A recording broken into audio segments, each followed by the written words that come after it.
Tu veux acheter des mangas mais tu n'as pas trop le budget? Eh bien écoute, cette vidéo est faite pour toi. Aujourd'hui je vais te donner 5 secrets de collectionneur pour dépenser encore moins d'argent dans les mangas en occasion ou en neuf, et donc pour avoir une mangatech qui te plaît à moindre coût. Au passage, si c'est pas la première fois que tu vois ma tête sur YouTube et que t'es toujours pas abonné, c'est peut-être un signe du destin qui dit qu'il faut que tu t'abonnes. Il y a que 15% des gens qui me regardent qui sont abonnés, donc n'hésite pas à t'abonner, ça fait super plaisir. Et donc c'est parti pour le premier secret. Commence ta collection par la fin. Ouais, ça peut paraître contre-intuitif, mais lorsque tu commences une série que tu veux absolument en intégrale, je te conseille grandement de commencer par la fin de la série. Et d'autant plus si c'est une série qui est toujours en cours actuellement. Imaginons que tu veux l'intégrale de Tokyo Revenger par exemple. Dans ce cas là, si t'as de l'argent à dépenser dans cette série en neuf, je te conseille de commencer par acheter les derniers volumes plutôt que les premiers. Mais là tu vas te poser la question, pourquoi acheter par la fin? C'est totalement bizarre. En fait la raison est simple, tu as beaucoup plus de chances de trouver le début d'une série d'occasion plutôt que la fin. Du coup si tu commences ta série en neuf par la fin, et bah t'auras beaucoup plus de chances de trouver une annonce sur le bon coin d'une personne qui vend le début de la série en occasion. Et donc du coup tu paieras beaucoup moins cher que de prendre le début en neuf et du coup de galérer à trouver la suite de ta série en occasion, puisque comme je l'ai dit c'est très rare. Donc moi ce que j'ai fait par exemple, c'est quand j'ai eu mon pass culture, j'ai acheté les derniers tomes de Dragon Ball Perfect Edition avant d'acheter le début. Et ce que je vais faire, c'est simplement guetter de temps en temps d'occasion si jamais je trouve le début des Dragon Ball Perfect Edition d'occasion. Et donc ça va me permettre de dépenser beaucoup moins d'argent. Et pourquoi les gens ont plus de chances de vendre le début d'occasion? Bah c'est simple, quand tu lis une série et que tu te rends compte qu'elle te plaît pas, bah c'est pas la fin de la série que tu vas vendre, c'est surtout le début. Deuxième astuce, économise pour acheter la série que tu veux en intégrale. Au lieu de prendre un tome ici par là d'occasion et du coup d'avoir une série avec plein de trous parce que certains tomes sont rares, je te conseille d'attendre de trouver une occasion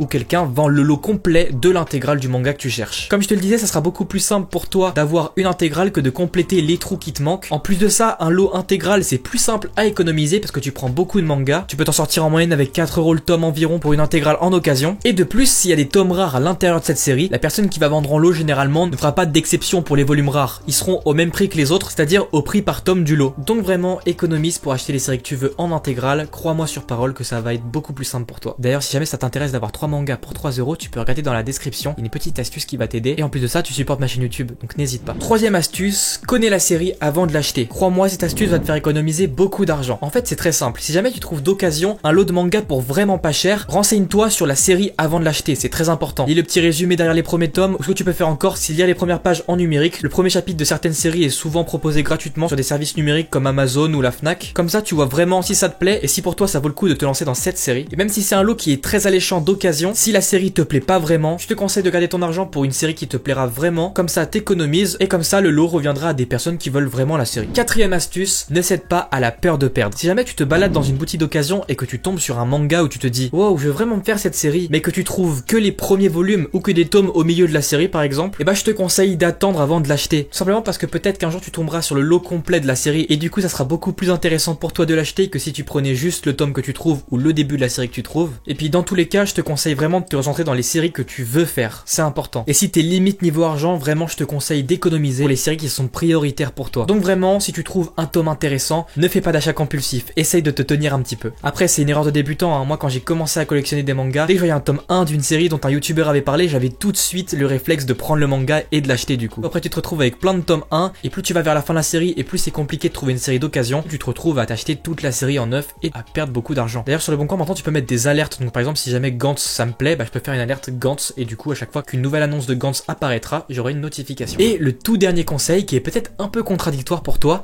c'est économise. Très simplement. Ne dépense pas tout ton argent dans les mangas, c'est très important. Si jamais tu as un petit revenu ou que tes parents te donnent de l'argent de temps en temps si t'es étudiant, je te conseille de pas tout dépenser dans les mangas. Et pour la simple et bonne raison que c'est bénéfique à ta mangatech. Dans le sens où si un jour t'as vraiment besoin de t'acheter un truc important pour tes études, pour ta vie, etc. Si t'as pas d'argent de côté, tu seras obligé de revendre des choses et donc peut-être obligé de revendre des mangas. Et crois-moi que t'as pas envie justement de revendre ces mangas. Donc vraiment c'est bénéfique d'économiser pour ta vie à côté et ne pas tout dépenser dans les mangas. C'est super important. C'est aussi important de te fixer un budget avant d'acheter une série, même une série rare avec des volumes rares. Fixe-toi un budget que tu ne vas jamais dépasser. Si tu veux plus d'astuces dans le même genre, je t'invite à regarder cette vidéo où je t'apprends à avoir des mangas gratuitement. En tout cas, je te remercie d'avoir regardé et je te dis ciao.